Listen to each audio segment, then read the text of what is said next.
Nahulog man sa ilog, game pa rin sa pagpapakwela si Dabarkads Jose Manalo. Ang video niyang ito, viral online. Yan ang chika ni Katati Bayan. Malinis naman. Malinis ang... Si Marjorie!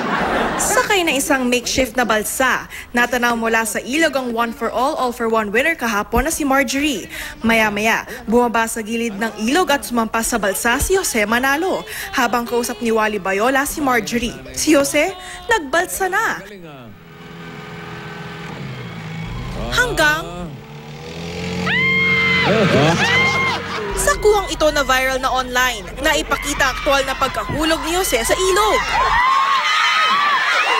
To the rescue agad kay Jose ang dalawang residente.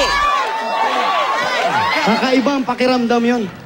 Nakikita Ano? mo Okay ka ba? Masarap, bossing. Nasarapan ka? Isa pa, gusto mo, dumay pa ako eh. Si Jose, dinemo kung paano siya nahulog sa ilog. Out balance. Yan, balas. Ayun, nakita na namin. Matapos mahulog sa maruming tubig, isang concerned resident pa ang nag-igib ng tubig para kay Jose. Si Wally, umalalay sa pagpapaligo kay Jose. Mabait naman itong... Ito na talaga sila. Hindi natapos sa pagligo si Jose, kaya tinuloy niya ito sa bahay ni Marjorie. Vinidyoan pa ng mga aliw na residente si Jose habang naliligo. Ang pinangkuskus sa kanyang mukha, papel de liha. Ilang saglit pa, hayan si Jose, fresh na fresh. Katati Bayan, updated sa showbiz happenings.